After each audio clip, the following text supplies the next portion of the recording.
उपस्थित सभी जनों को मेरा नमस्कार।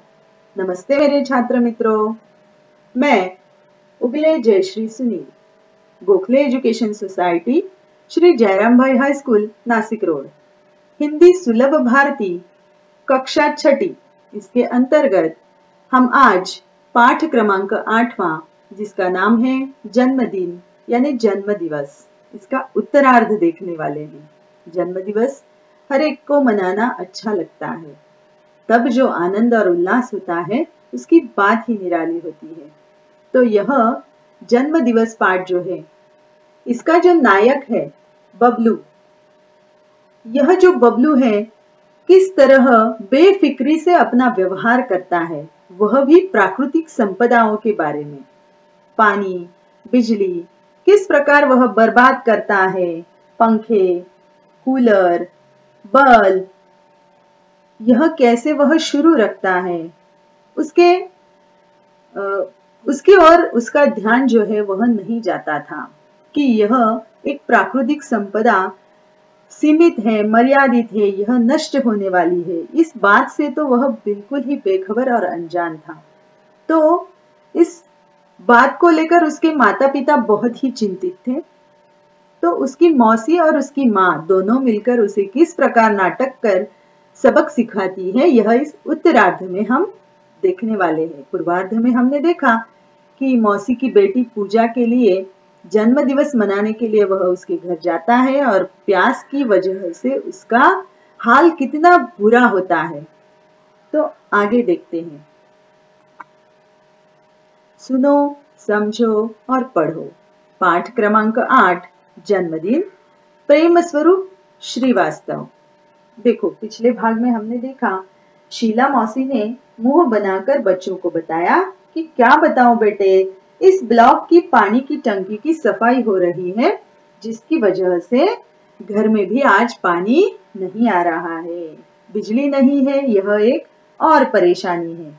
तो आगे वे क्या कहती है, देखो, कोई बात नहीं बच्चों, अच्छा बुरा तो होता ही रहता है, तुम लोग खाना खाओ, अड़ोस पड़ोस में देखते हैं कहीं न कहीं से पानी तो मिल ही जाएगा।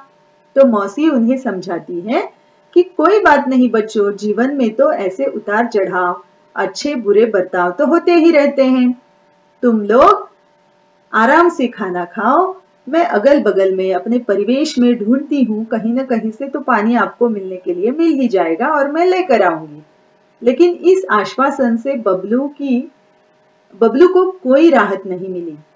प्यास से उसका गला सूखा जा रहा था, खाने का एक कौर भी गले के नीचे नहीं उतर रहा था। वह प्यास से छटपटाने लगा। कौर यानी निवाला, पिछले वीडियो में भी इसका अर्थ बताया गया था। वह प्यास से छटपटाने लगा। छटपटाना बहुत ही व्याकुल होना। आज पहली बार प्यास का अनुभव करने से तो उसे पानी मिलने वाला नहीं था। देखो, शीला मौसी जो है वह उन्हें आश्वासन दिलाती है कि मैं आपको पानी जरूर दिलाऊंगी, लेकिन इस आश्वासन से थोड़ी ना बबलू की प्यास बुझने वाली थी। उसे तो जोरों की प्यास लगी थी, जिसकी वजह से उसका गला सूखा जा रहा था। खाने का एक निवाला भी यह अपने मुंह में डालता तो वह गले से नीचे नहीं उतर रहा था। इतना व्याकुल वह उस पानी के लिए हो रहा था। पहली बार आज उसने इस प्यास का इस तरह का अनुभव किया था। इससे पहले इतने जोरों से प्यास लगी तो पानी नहीं मिला, ऐसा अनुभव उसने कभी भी नहीं किया था, क्योंकि उसे पानी की महत्ता जो थी वह तो मालूम ही नहीं थी। जब चाहे उसे पानी आसानी से मिलता था, इसलिए उसके बारे में सोचना भी उसने कभी ठीक नहीं समझा। जैसे आज पानी को तो बबलू से अपनी बर्बादी का जी भरकर बदला जो लेना था। अब तो बबलू क्या तमाम बच्चों का धैर्य भी जवाब देने लगा था। देखो, इतने दिनों तक उसने जितना भी पानी बर्बाद किया था, मानो यह पानी आज उसका बदला ले रहा था कि तूने कितना मेरा बेफिक्री से इस्तेमाल किया, उपयोग किया, तूने कभी भी मेरे महत्व को नहीं जाना और इसीलिए आज तुम्हें इतनी प्यास लगने के बावजूद भी तुम्हारे पास पानी नहीं है। उस बर्बादी का शायद पानी यह बदला ले रहा था। बबलू ही क्या, सभी लोगों की, वहां पर उपस्थित सभी तमाम यानी बहुत सारे लोगों की यही स्थिति थी। सभी बच्चों का धैर्य जो है वह खोने लगा था। धैर्य यानी धीरज। तभी अचानक क्या हुआ? तभी एक चमत्कार हो गया। अचानक बिजली आ गई, कूलर पंखे चलने लगे, कमरा बिजली की रोशनी से जगमगा उठा। सभी बच्चे खुशी से चिल्ला उठे। देखो, तभी जाकर क्या हुआ? चमत्कार जिस प्रकार होता है उस प्रकार बिजली आई, कूलर और पंखे भी शुरू हो गए। पूरा कमरा जो है वह रोशनी से जगमगाने लगा। जगमगाना यानी चमकना। और सभी बच्चों को बहुत खुशी हुई कि चलो अब बिजली तो आ गई, मतलब गर्मी की जो परेशानी थी वह तो अब सबकी मिट चुकी थी।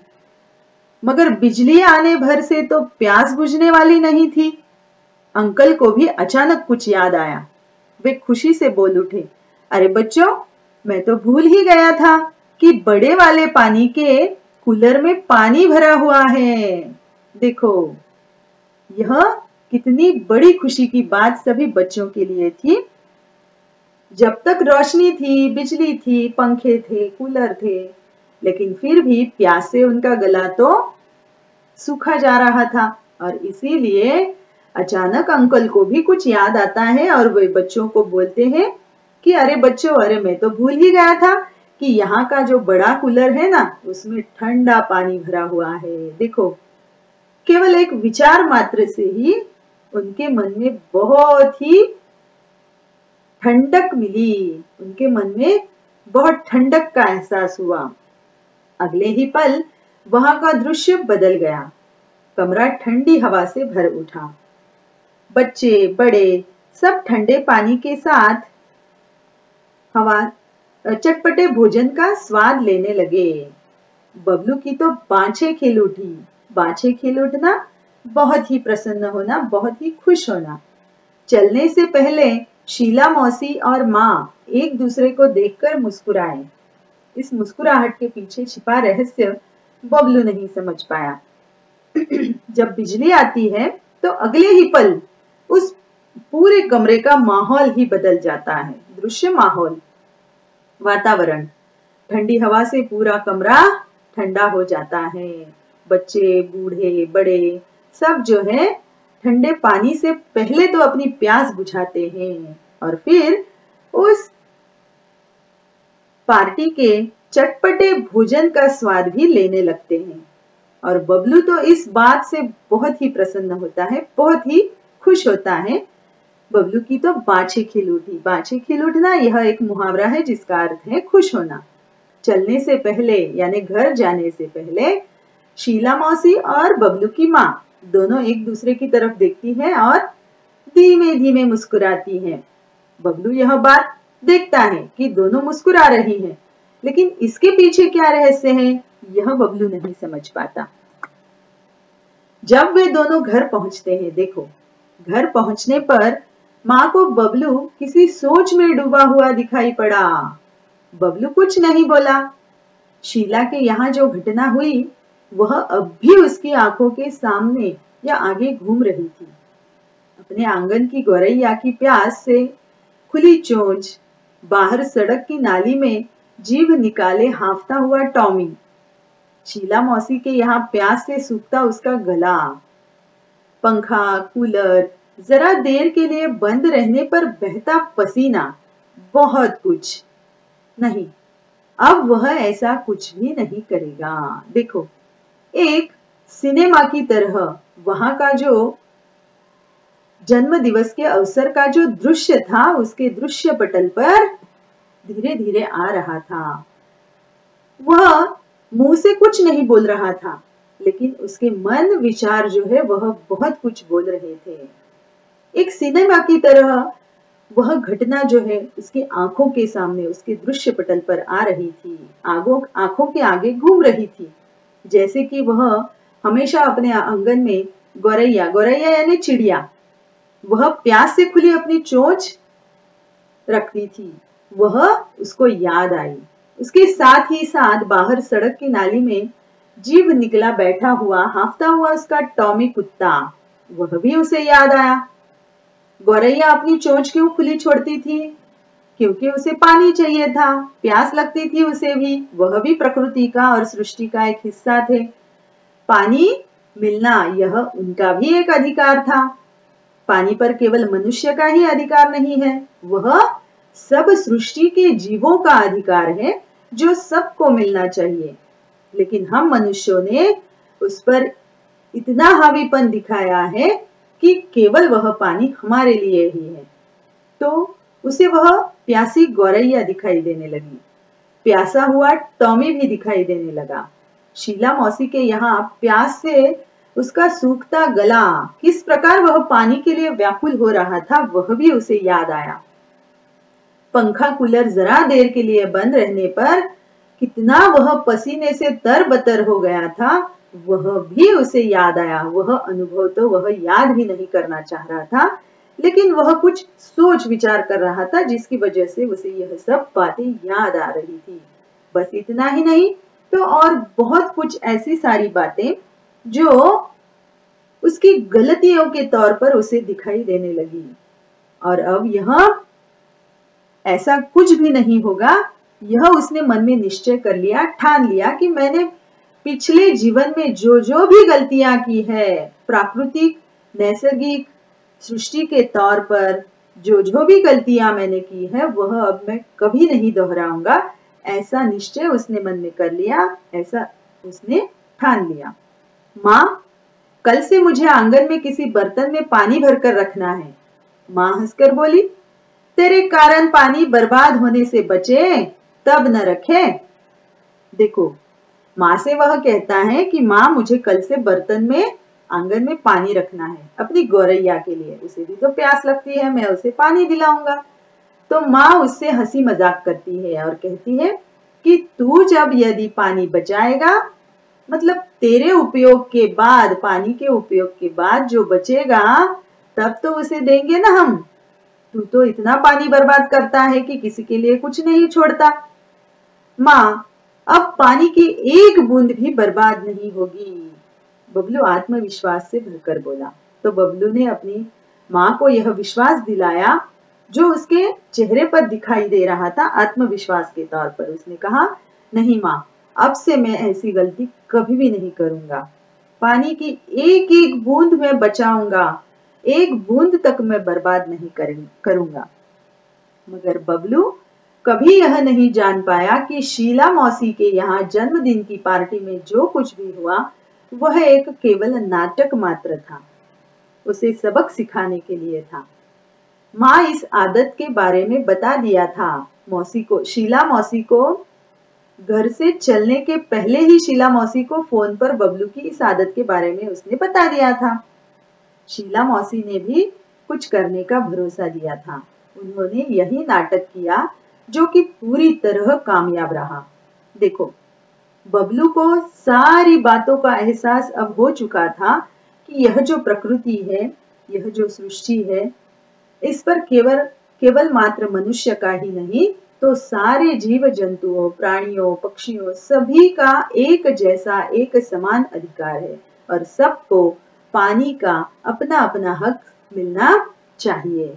उसे इस बात का बहुत ही अच्छी तरह से इल्म या एहसास हो गया था और यह बात वह नहीं जान पाया कि उसकी माँ और मासी दोनों ने मिलकर यह एक नाटक किया था जो कि उसे सबक सिखाने के लिए था। क्योंकि मौसी के घर जब जाना था उन दोनों को, तो उसकी माँ ने, बबलू की माँ ने मौसी को, शीला मौसी को सारी इन आदतों के बारे में बता दिया था और शीला मौसी ने भी कहा था कि हम इसके लिए जरूर कुछ करेंगे, जो कि उनका जो नाटक था पूरी तरह कामयाब यानी सफल हो चुका था। अब तो बबलू खुद भी अपने दोस्तों को समझाता है कि पानी और बिजली दोनों कितने ही अनमोल है, इन्हें हमें भविष्य के लिए बचाकर रखना चाहिए। यानी पानी और बिजली दोनों ही ऐसी प्राकृतिक संपदाएं जो है उन्हें हमें सोच समझ कर इस्तेमाल करना चाहिए, उपयोग करना चाहिए। इतना ही नहीं, उसके बचत के लिए या उचित उपयोग के लिए भी हमें अपने व्यवहार को बदलना चाहिए। जल है तो कल है। जल यानी पानी, पानी होगा तो ही भविष्य होगा। यदि पानी हम आज ही बर्बाद कर देंगे या इसी समय बर्बाद करेंगे तो हमारी अगली पीढ़ी के लिए हम तो कुछ भी बचा कर नहीं रखेंगे। भविष्य के लिए हम क्या बचा पाएंगे? तो इस पाठ द्वारा यही, सिर्फ बबलू को ही नहीं तो हम सबको यह सीख मिलती है बच्चों कि हमें प्राकृतिक संपदाओं का बहुत ही सोच समझकर उपयोग करना चाहिए, जिसमें पानी और बिजली जो है इनका हमें सिर्फ सोच समझकर उपयोग नहीं करना है, बल्कि उसकी बचत की ओर भी हमें ध्यान देना चाहिए, जिसके लिए दैनिक जीवन में हमें सौर ऊर्जा का भी उपयोग करना चाहिए, जिससे हमें बिजली की कटौती का अनुभव हो सके। सौर ऊर्जा का भी महत्व और आवश्यकता जो है वह हमें जान लेनी चाहिए। और मुख्यतः पानी और बिजली दोनों ही हम सब के लिए किस प्रकार अनमोल है, यह बात हमें बहुत ही महत्वपूर्णता से ध्यान में रखनी है, ख्याल में रखनी है। तो बच्चों, शायद मुझे ऐसी आशा है कि आप भी आज से पानी सही या उचित समय पर ही उपयोग में लाएंगे और उसकी बचत भी करेंगे। तो बच्चों, यह पाठ जो है वह आपको अच्छी तरह से समझ में आया होगा, जिसके आधार पर यहाँ पर आपको एक स्वाध्याय भी दिया गया है, जो स्वाध्याय आपको आपकी गृह कार्य की कॉपी में लिखना है। निम्नलिखित प्रश्नों के उत्तर 2-3 वाक्यों में लिखो। प्रश्न पहला, बबलू के आदत से कौन परेशान थे? उत्तर, बबलू के आदत से माता पिता दोनों परेशान थे, स्कूल के शिक्षक और सभी कर्मचारी भी परेशान थे। प्रश्न क्रमांक 2, शीला मौसी ने कटौती का क्या कारण बताया? उत्तर, शीला मौसी ने कहा, गर्मी बढ़ जाने से बाहर तमाम जगहों पर बिजली का भार बढ़ गया है, इसलिए कंपनी ने अपने यह आज से बिजली कटौती शुरू कर दी है। आज कॉलोनी के ब्लॉक में है, फिर बारी बारी दूसरे ब्लॉक में भी कटौती करेंगे। प्रश्न क्रमांक 3, प्यास के कारण बबलू की स्थिति कैसी हो गई थी? उत्तर, प्यास के कारण बबलू का बहुत ही बुरा हाल था। आधा गिलास पानी वह एक घूंट में ही पी गया। 2-4 कौर खाते ही उसकी प्यास और भड़क उठी। प्यास से वह बेचैन हो उठा और पानी पानी चिल्लाने लगा। प्रश्न क्रमांक 4, बबलू ने किस बात को कभी नहीं जाना? उत्तर, बबलू ने इस बात को कभी नहीं जाना कि पानी, बिजली आदि ऊर्जा का भंडार सीमित है और हमें इसका उपयोग जो है वह सोच समझकर करना चाहिए। आशा करती हूँ अच्छी तरह से आपको यह पाठ समझ में आया होगा। यदि आपको यह पाठ समझ में आया है, पसंद आया है, तो इसे लाइक करें, शेयर करें और सब्सक्राइब करें। धन्यवाद।